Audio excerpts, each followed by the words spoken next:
Happy St. Patrick's Day, March 17th, Monday. Today in the Gym City, the Talk Shop here at Studio 255 in the Laramie Plains Civic Center. Our guest in this morning, Ishmael Dominguez. And your installation, my friend, March 8th, just 9 days ago, you opened Migration Beta Boleros in the Gorgon Gallery, room 332 of the Laramie Plains Civic Center here. And how's that feel? It feels great. I feel like I have room to breathe. It's been a very chaotic, I will say, new year. Like since the new year until now. Right. Just with like my 9 to 5 stuff, getting this done and put together, and it feels like I have room to breathe, which is very really refreshing. Nice. Yes. Excellent. Well, you must have had not only your own pride, but connections to everyone else's pride that has been able to join you in the journey. Yeah, you had family in town March 8th, and I had the pleasure of meeting Mama. Yeah. And tell us about what that felt like for you to have family and friends at your installation March 8th, 6 p.m. at the Gorgon Gallery. Yeah, it was a really stunning, heartfelt moment for me. My mom has been an incredible support for me throughout not only this project, but like my artistic career in general. So her coming down was great, especially because it is about, the stories that she told me from being a child, and having the other collaborators on the project there. It felt like I was the main, I'm doing air quotes for those who aren't watching. I was the main person, but I was not the only person, and it was not just my work. Yeah. So it felt really great. You had some guest speakers on the night of your opening. Mm-hmm. Tell us about the connection that each one of them had or have to your installation. Yeah. Dr. Chelsea Escalante and Conchita Dominic from the World Languages Department at the university were there and spoke a little bit about the history of the Beteveleros, or the beet field workers. That's what this installation is about, of northern Wyoming. They talked a little bit about the historical context, so the kind of first wave and the namesake for the group of migrant workers up in the basin of Wyoming, because they came across a summer series of newspaper articles that were made just for the Betebeleros. So in their own research, which, this wasn't even part of their resume of, topics of interest, they just stumbled upon it and knew that they had to write on it, and bring it kind of more into light. So as I was doing research, I stumbled across them in a WPR, Wyoming Public Radio, interview that they'd done. I think at that point it was probably a couple months before, or maybe a year and some months. And I just randomly reached out and said, would you be interested in doing this? I sent them, the project brief and some images of my sketches, and they were incredible. And it was just a very strange constellation, everything lined up. When things are meant to be, yeah, they come to be. Yeah. Yeah. Well, you had wonderful attendance on the installation night. The evening was full, it was robust, and it was so positive in the Gorgon Gallery that a couple visits that were significant in my evening attending we'll get to in a moment. But what did you learn anything additional that was presented by each of the faculty members, I presume they're both faculty, correct? Mm-hmm. And in their presentations that maybe connected you even deeper to your work on that night and the moment?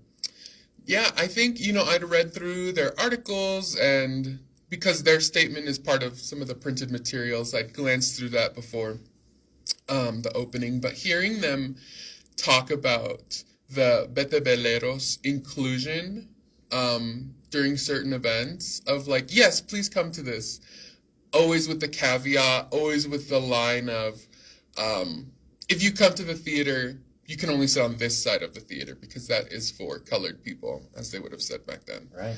Or, yes, we would love to have you for July 4th celebrations, but only after the main event for the white people has finished. Right. And for me, it was like, yeah, that was like the history that they dealt with.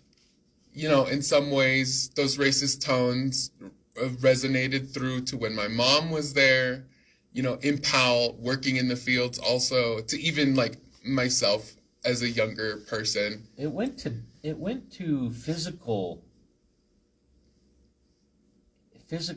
items like water fountains. Yeah. Different water. Mm-hmm. That was something I remember my grandpa talking about. The same water coming through different fountains. Mm-hmm. Sometimes mere feet or yards apart. So, yeah. I mean, it seems unconscionable maybe today, but sadly, fact of the matter. Mm-hmm. And there's a still in the presentation. Obviously, sculptures not mobile, but on the installation night, each of us mobile, interacting with one another. The connection that I made was the physicality of each and every individual walking around and existing in the room, taking presence, but absorbing not only what the doctors presented, but you, and importantly, your sculpture viewed by each and every individual. And they came in phases, they came in waves that evening. And it went beyond 8 o'clock as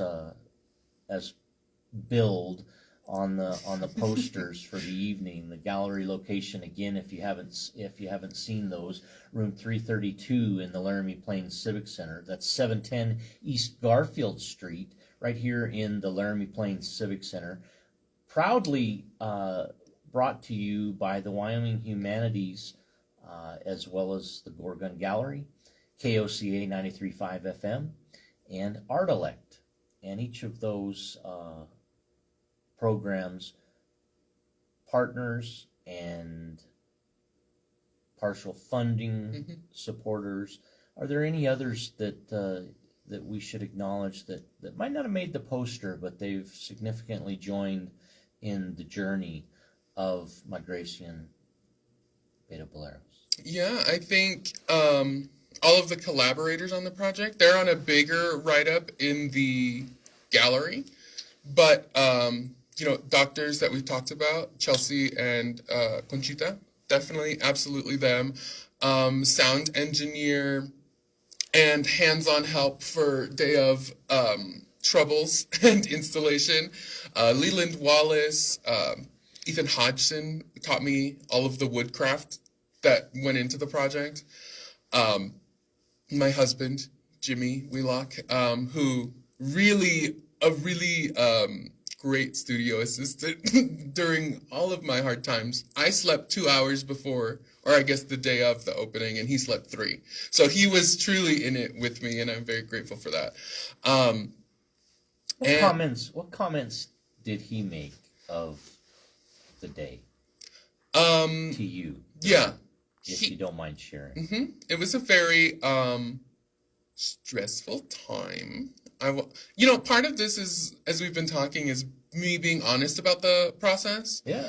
And not only for people who maybe aren't at all familiar with like gallery work, doing like a installation like Preparation this, of yeah, space. but also for, I'm sure hopefully there are some artists out there that have tuned in at some point, and it did not go to plan, not at all. So Saturday, the opening day, was very stressful for us. I was under some delusion that I'd be able to finish everything on time, and that was absolutely not true. So at one point there was 8 people in our house working in different rooms trying to help me. Project coordinator Yes. Ismail. Yeah, as I was At the at the helm. sewing machine, like running stuff through this, like getting texts and people coming down saying, "Oh, we're doing this. Is this?" I was like, "Sounds great, as long as it stands." So he was very instrumental. He truly was like my studio assistant. He was taking questions and answering, and we need to do this and this. He was really great. But for him, it was seeing it all come to fruition in such a big way for him was really, I think, opening for him, because he's never been a part of my artwork in that way. Cool. Yeah, and we got home and after that evening, so we could both sleep, and he just looked at me and was like, "This is incredible, and you are like, this sounds very like self whatever." Let it rip. Let it rip. These are your moments, Ismail. These are yours. He's like, "You are such an incredible artist. I saw, like, I've been a part of this process, like from when you had the idea to your sketches to being in the studio with you. Just the way that you were able to visualize it and put it all together was incredible." And I think part of that is also just our difference in being able to visualize things. If you look in my sketchbook, you'll say, "This came from that." And that's because I'm not a detailed drawer. Like, for me, the idea lives in my head. Sorry, art professors. But yeah, the idea lives in my head. So I write notes mostly. My sketchbook is notes. Okay. But he was surprised. Notes, the written yeah. word, not the graphical representation. But Not the usually. written word. Mm-hmm. Okay. Yeah. So those are some fine points from him. How about from your mother? Yeah. She was very proud, as she always is, thankfully, for my artwork wherever it's gone. But I think for her it was, she's a very outspoken person, but not in front of groups. So like one-on-one, or like 3 to 5, 10 people, she's like very comfortable speaking. I asked if she wanted to present and like say something, and she's like, "Oh, no, thank you." So I was like, "Okay, I'll respect that." Stage left. Yeah. She's like, I'm backstage." But for her, I think it was moving because this is something that she lived through, Yeah. and has been a part of her life and my family's lives, that finally has some lasting form other than oral history, which I think is we're moving forward, and the people who live these stories are no longer with us. Like, my mom is 50. She was of the 50 plus. Sorry, Mom. She was of the last generation of beet field workers and agricultural field workers. So as we get machinery having taken away that forever forward, probably. Mm-hmm. So as we get further away from those times, the stories unfortunately die with people if they aren't recorded in some way. Sure. So for me and her, it was really important to record those and bring them forward to other generations, to other communities. There were so many people who came up and were like, "I didn't know that this was part of Wyoming's history." And that's in Wyoming, just the opposite corner, that a lot of us didn't learn about. So I think for her, it was really like kind of crazy that her life experiences are now part of an art project they're in a repository of, these stories of this history of Wyoming, because she is part of it. As I had the opportunity to visit with each of you, the movement of the room was really reflected in each of you. The pride, the calm. There was a strange still about each of you. As the night's exciting and so much had happened through the day and leading up to the opening installation, there was such a calm and such a collaboration, actually, in people and room. Mm-hmm.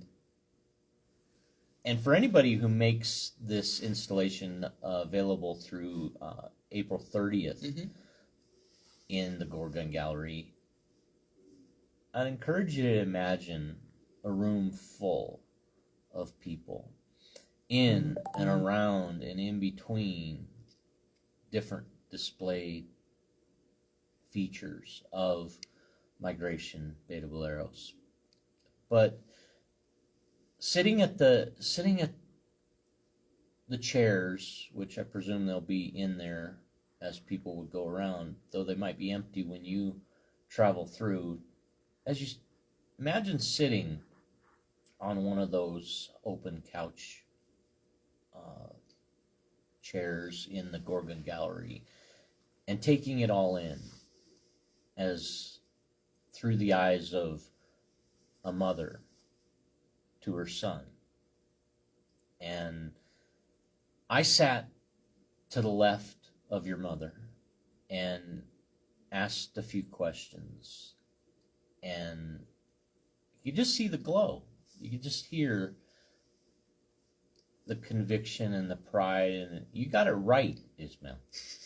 You not only got it right for her to be proud, but for whatever you interpreted and you integrated in from your perspective and your research and your talent, your textile formation, to what's represented in room 332 of the Laramie Plains Civic Center through April 30th.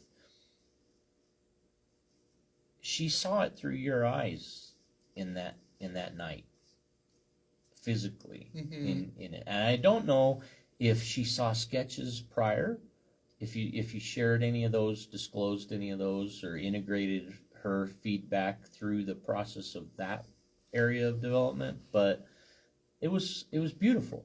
It was beautiful. And your mother opens quite quickly to share, and I think it's pride and leadership that your mother she's very strong. Mm-hmm. So strong. She is. And independent. Mm-hmm. Yeah. And beautiful. Just so intelligent, so smart, wise, and I guess maybe everyone gets a little sage as we age. But yeah, it was a neat connection for me to have shared that evening, visiting with her, and I'm so thankful for how open each of you were in sharing that with the public, and obviously myself that evening. An installation by Ismael Dominguez at the Gorgon Gallery, presented here this morning on 93.5 FM in Laramie. The Gorgon Gallery representation, what was that space like to have yours? What did that feel like? What's behind your feelings of that connection? Yeah. I've been fortunate to work in the Gorgon Gallery before.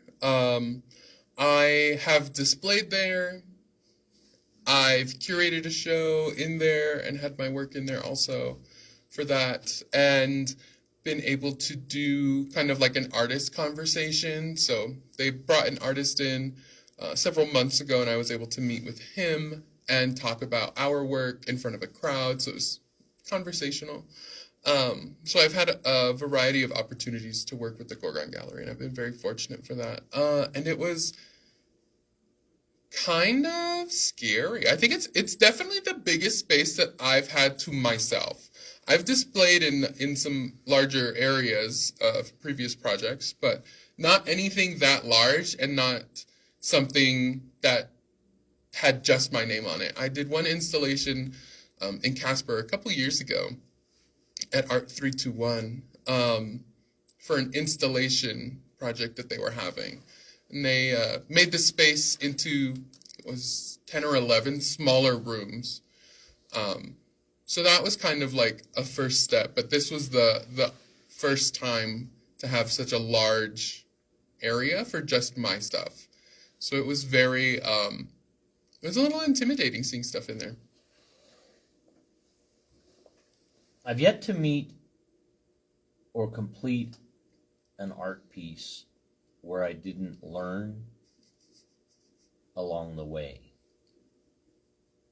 Perhaps you're still learning. Yeah. As the installation is open and lives its life through April 30th, and plan journey in July for presentation in Powell, Wyoming. What have you learned? What do you learn as this has gone on? Yeah. So I think in the technical aspect, just weight distribution, things like that, planning the house skeletons, because they have kind of structure underneath them, obviously, to get them to stand. So a lot of technical things. I have a list running of like, okay, when it comes out of here and I have it for 3 weeks, I have to make these changes for it. Are you leaving it as opened on March 8th, or are you making some of those changes now? Some of those changes have been made now. Okay. So for anyone who was there during the opening, the pieces were, or the houses rather, were sitting directly on the fields, and now they have their legs. They have their legs walking across. Okay. So if you'd like to check it out again, please do. Absolutely. A lot of technical stuff. What did that feel like? The houses on the field as opposed to elevated. About the height, as I imagine, is intended to be about the height of ground to roof. They would have stilts, if you will, legs that walking. What's the symbolism of that for you? What's the impact? What was that like to deal with? Not by plan. Yeah. That was, I think, the hardest part for me, was that they didn't have their legs, because that was like... It's not finished? Yeah, it wasn't finished, and it was like... the icon of the project for me was these houses on stilts. So to not have them have their legs on was really, really hard for me. But it did present some interesting conversation. We had a little like Q&A part after the professors and I had spoken, and there was someone who asked, about the scale and how it made the people, like the viewers, feel as we could loom over these houses that were on these fields. It felt very different. And now when they have their legs on, some of that like power play is taken away, because one of the houses is almost face level for me, and I'm 6 foot tall. So it now has a very different feel as they have been lifted off that surface. But mostly I wanted them to have legs because, of that idea of migration. I view people as houses where, we collect memories and objects, not physically, obviously, within ourselves, but those little things within us that... keep them all together. Yeah, we hold those things, those memories, experiences, comments. Yeah, we keep all of that, just like a house collects our materials. So for me, that was the impetus, I see these houses as people, so I wanted them to have their legs to be able to walk, towards and symbolize that migration from super South Texas, where my family came from, to northern Wyoming. One of the things that we discussed doing was special tours. Mm-hmm. How did somebody make that type of arrangement through the course of this installation with you, or have that introduction? The display is available weekly, Monday through Thursday, 10 a.m. to 8 p.m. through March 30th, and April 30th. No, you're good. April 30th. Yeah, you're very. Thank you for that correction. Yeah. The time period, but I know that you're locally available and quite flexible and interested in all the connections possible and living this life to the fullest. How did somebody make that arrangement if they're so interested? Yeah, absolutely. So my contact information is available in the gallery. I have business cards on the lectern by the blackboard. So you feel free to pick one of those up. It has my email on it. There are several people who have gotten postcards from me that have that information, my contact information. So please use those.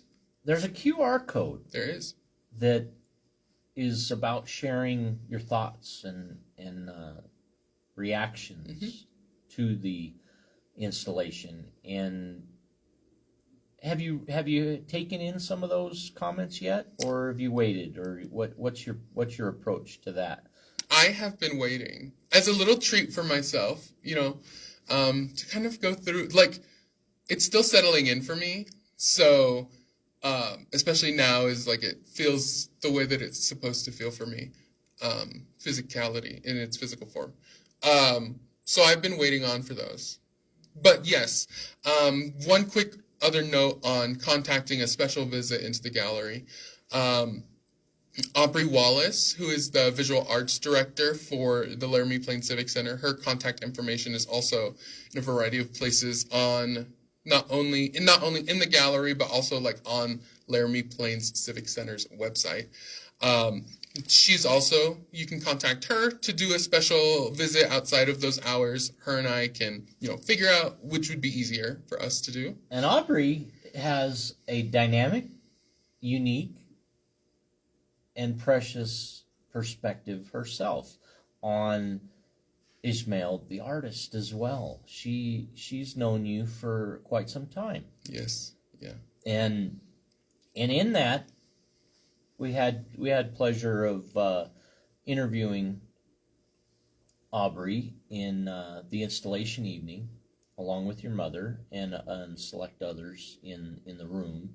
But that was precious, and that was most.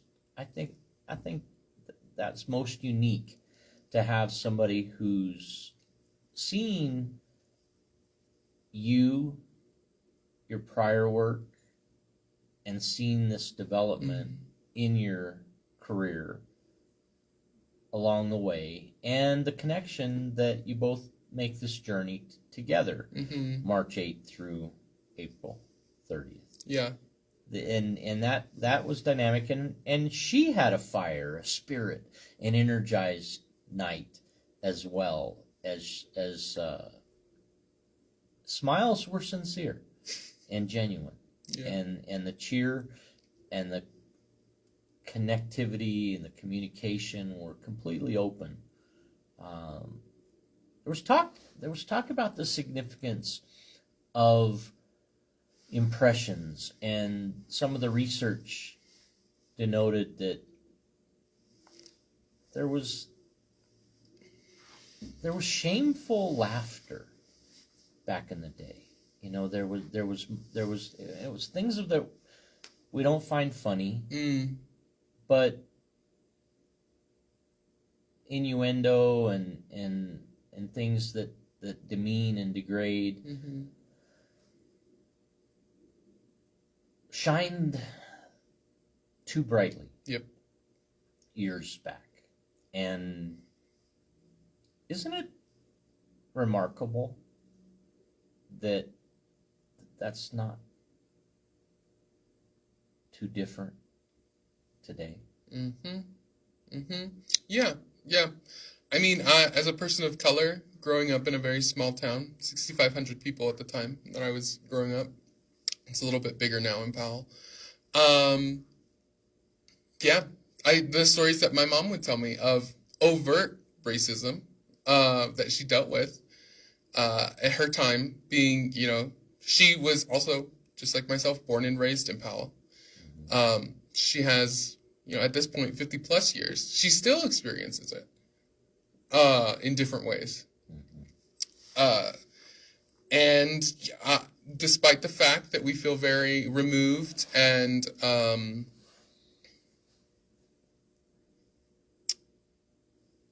maybe grown up for that as a culture, there's still things that I experienced growing up.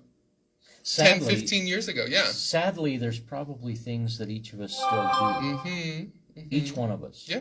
And we don't necessarily even consider. And maybe that's as blatant as it was to them in their life.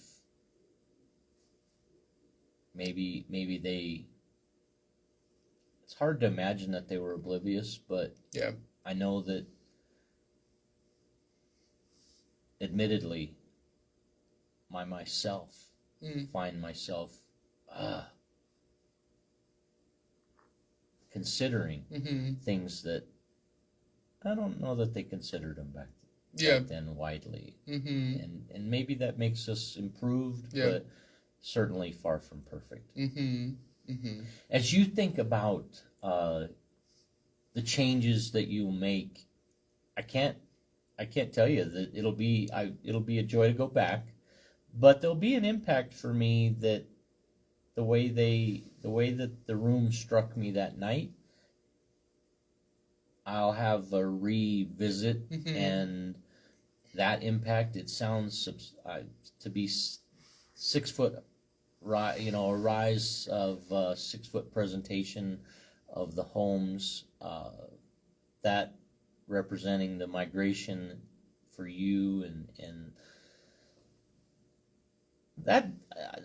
that's gonna be a powerful impact, and I'm curious. How did I'll love to see how you got it done. How you've done it. It'll be exciting. And what didn't happen coming into this that made that less than you imagined, but powerfully unique in and of its own. Almost a migration of themselves. Yeah. From ground to eye level. Yeah, so there are definitely still some things that, like, I would like to fix even with them on their stilts now, just from, like, a technical aspect. But yeah, I think, and this is true in my opinion for most, like, opening receptions. Like, you come for the festivities and to hear, usually the artist speaks at minimum. There might be other speakers, as we had, for this opening. But that's not when you get time with it. It's like you're there in it, but you're there with the community that's also there. Sure. So, I think there was probably like 40-ish people. Yeah, it's much more social. Very social night. Yeah. And you're absolutely right. There'll be an impact when you might be in the Gorgon Gallery. Maybe you're there alone. Maybe you're there with a few. Yeah. But definitely something that will strike you different ways. And many of us were brought up not to touch. Is this a display that you ought not touch? Or is there aspects of this that you're welcome to touch? Yeah, I think the field is definitely the one where I'm like, yes, please touch. I think it's a very fun tactile experience because it's essentially a quilt with yarn embellished on top of it. different kinds of yarns. So I think it's really fun to be able to just kind of like run your hand over them and feel the differences as they, kind of portray different states of a field, whether it's sown, empty, or growing, different textures. That's a very fun part, I think, and would welcome people to touch the quilt on the bottom. Very nice. That's something that's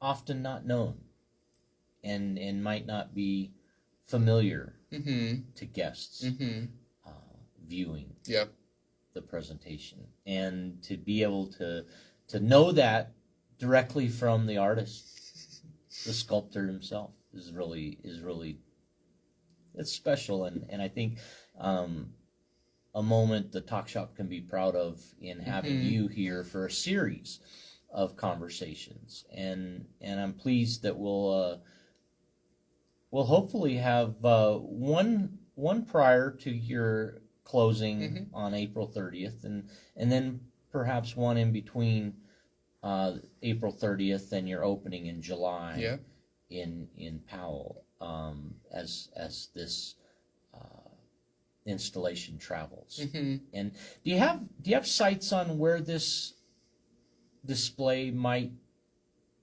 permanently reside in its future? That's a very good question. So it'll be up in Powell, as mentioned, at the Plaza Diane, which is downtown, from the 26th of June to the 2nd of August. So it'll be there for a good stint.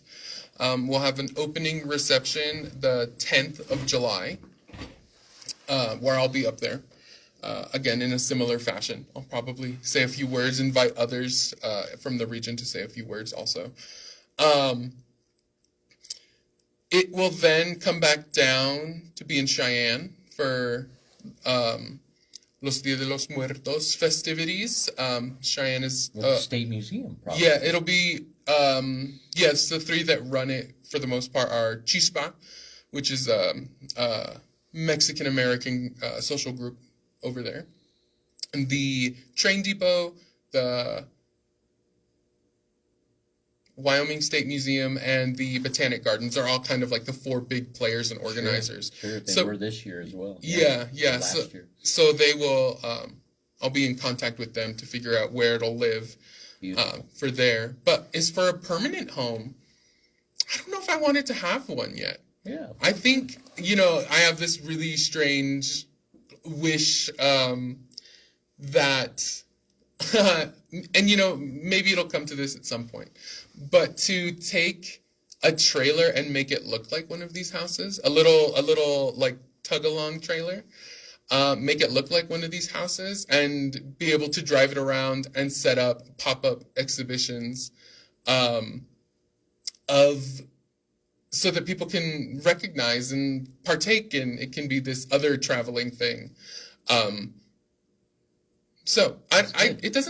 won't have a permanent home, I don't think, for a while.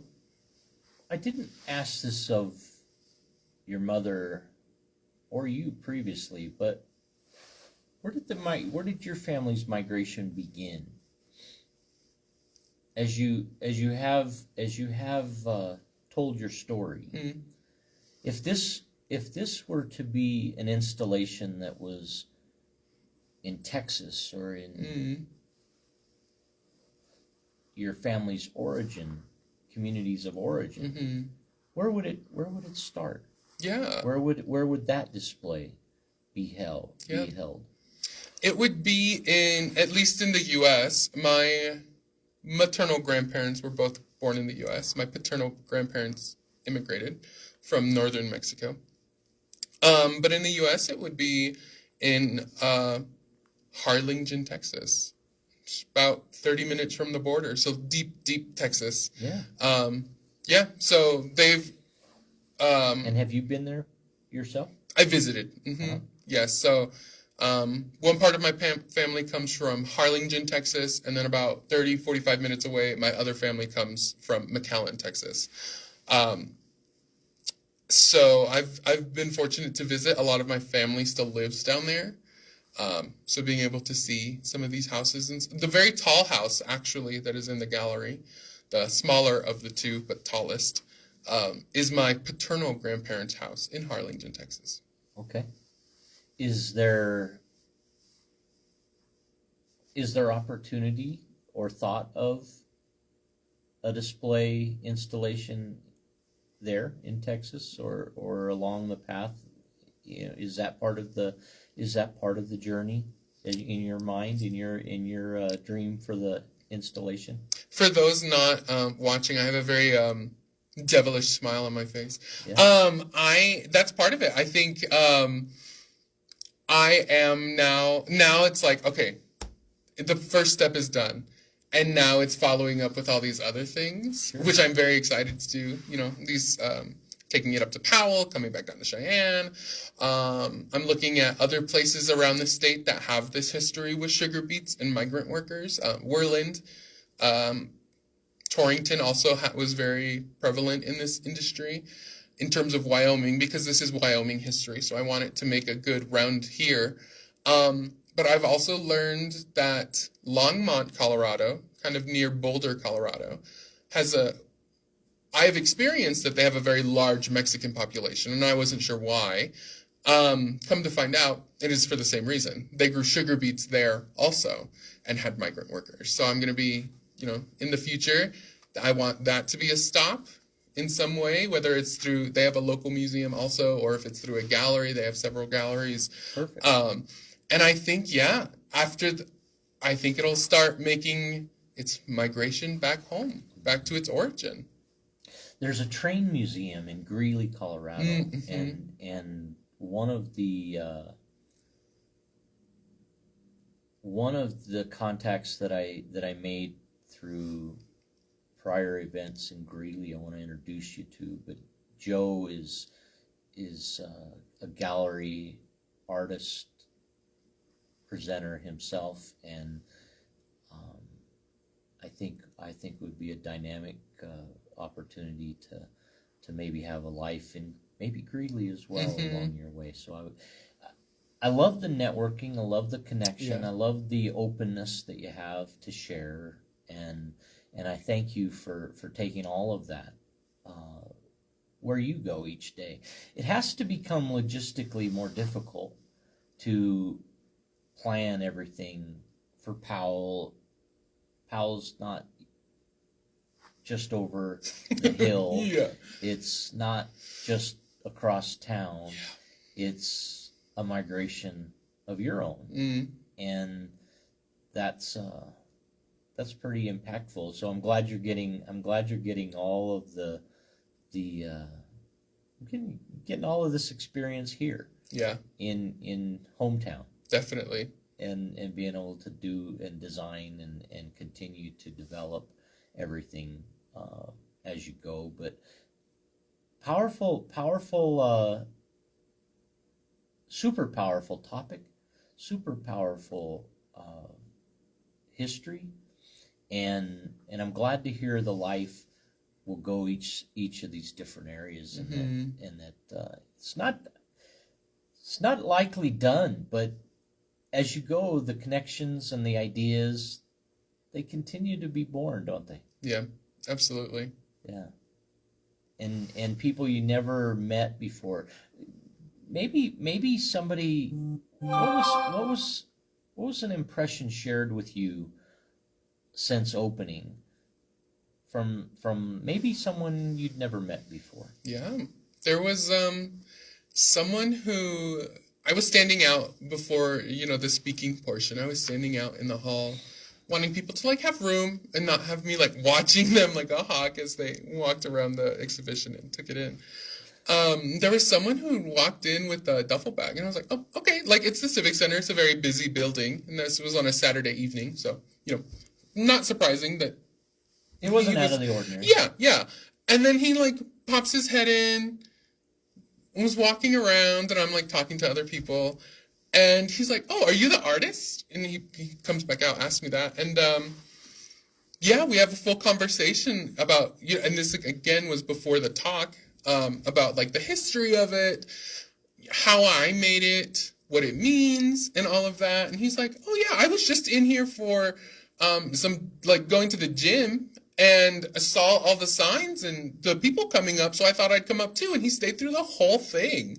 He was not at all part of his evening plan, and he stayed through the talks and the questions afterward. And even after that, I think, after having heard a little bit more at length about the piece, stuck around for longer after that. And it was just really like someone I'd never met, someone who, they didn't know about this until the evening of. And that was a really great experience for me. And he came to me after everything had happened that evening. It's like, thank you so much. I didn't know this was part of Wyoming's history, and that it was so close and the impact that it had. And that for me, that's what it was about. It was about bringing this history and knowledge and experience to people who have not experienced it, have not had someone in their life who's experienced it, and to, educate people about this, in my opinion, very integral part of the agricultural history of Wyoming. Ismael Dominguez, thank you for joining the Talk Shop once again. Your presentation, special. Thank you. We appreciate you sharing it with us here at 93.5 FM on KOCA. KOCA has been its own migration, serving the community, the Laramie area, for more than 23 years and counting. And we couldn't be more proud to have you and your art share in that experience. So wonderful. Isolation, exclusion, disenfranchisement, separation, all things that we strive by having open microphones available for everybody. A voice for the one, to the many, for everyone. And we thank you for coming to the microphone and sharing your story, your journey, and migration de los Boleros with our community. Thank you. Thank you. From all of us in Laramie. Thank you.